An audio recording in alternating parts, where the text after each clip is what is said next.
എല്ലാവർക്കും സ്വാഗതം.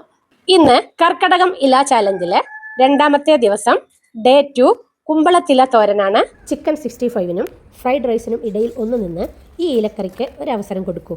രുചിയും ആരോഗ്യവും ഒപ്പം. ഒരു ദിവസം ഒരു ഇലക്കറി. കുമ്പളത്തില എടുക്കാം. ഇവിടെ ഞാൻ ഇഷ്ടം പോലെ ഉണ്ടാക്കിയിട്ടുണ്ട്. പന്തലിലും നിലത്തും മതിലിലും എല്ലാം പടർന്നിട്ടുണ്ട്. നല്ല ഇല നോക്കി ഇളയത് നോക്കി പൊട്ടിച്ചെടുക്കണം. നമ്മുടെ ഈ കർക്കിടക ഇലക്കൂട്ടാൻ ചാലഞ്ചിൽ ഈ കർക്കിടകത്തിലെ പച്ചപ്പോട് ചേർന്ന് നിന്ന് ഓരോ തരം ഇലയുടെ ഗുണവും രുചിയും അറിയാം. കുമ്പളത്തില പ്രധാനമായും അറിയപ്പെടുന്നത് അതിൻ്റെ ശക്തമായ ആൻറ്റി ഇൻഫ്ലമേറ്ററി ഗുണത്തിനാണ്. സന്ധിവേദന, വാദം, ഗൗട്ട് തുടങ്ങിയ അവസ്ഥകൾക്ക് ഉപയോഗിച്ചിരുന്നു എന്ന് പറയുന്നു.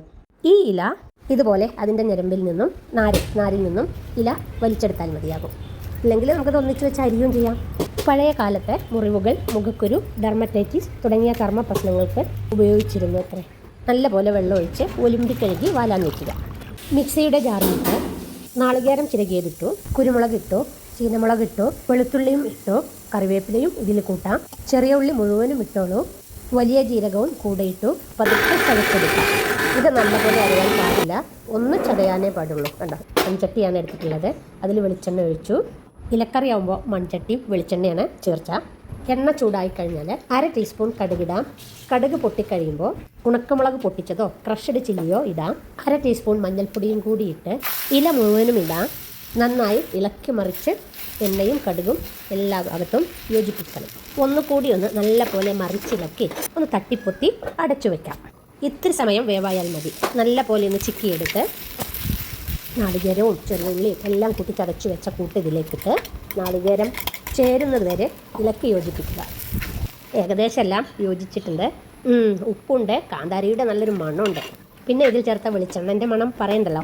ഇതിപ്പോൾ നീരൊക്കെ വലിഞ്ഞ് ഒന്ന് ഡ്രൈ ആവുന്നുണ്ട്. ഒന്നുകൂടി ഒന്ന് ചിക്കി ഇളക്കി വെച്ചാൽ നമ്മുടെ ഈ ഇലത്തോരൻ വെന്ത് പാകമാകും. പച്ച വെളിച്ചെണ്ണ ഇതിൻ്റെ മുകളിൽ കൂടി ഒന്ന് തൂവിക്കൊടുക്കുക. തീ ഓഫാക്കാം, വാങ്ങി വെക്കാം. കർക്കിടകത്തിലെ ഔഷധക്കൂട്ടുകൾക്ക് മുന്നിൽ ആധുനിക ഒന്നുമല്ല. അത് വീട്ടമ്മമാരുടെ കൈപുണ്യത്തോടൊപ്പമാകുമ്പോൾ അനുഭവിച്ചറിയുക തന്നെ വേണം. അപ്പം നമ്മുടെ സൂപ്പർ കുമ്പളത്തില തോരൻ റെഡി ആയിട്ടുണ്ട്. ഇതിന് കഞ്ഞിയുടെ കൂടെ അങ്ങോട്ട് കഴിച്ചാലുണ്ടല്ലോ, വളരെ സൂപ്പറായിരിക്കും. കഞ്ഞിയുടെ കൂടെ പെർഫെക്റ്റ് കോംബോ. എന്തായാലും മൺചട്ടിയാണ്, അപ്പോൾ ഒരു പ്ലാവിലക്കയിലും കൂടി അങ്ങോട്ട് ഉണ്ടാക്കാമെന്ന് കരുതി. അങ്ങനെ കുടിക്കുമ്പോൾ നമ്മൾ പഴയ കാലത്തിലേക്ക് ഒന്നുകൂടി പോകും. കഞ്ഞിയും ചമ്മന്തിയും കൂടെയുണ്ടെങ്കിൽ പിന്നെ മറ്റൊന്നും എന്തിന്. അപ്പോൾ നിങ്ങളും ഈ കർക്കിടകം ഇതുപോലെയൊക്കെ ഒന്ന് ആഘോഷിക്കൂ. ഇനി 3ാമത്തെ ഇലക്കറിയുമായി വീണ്ടും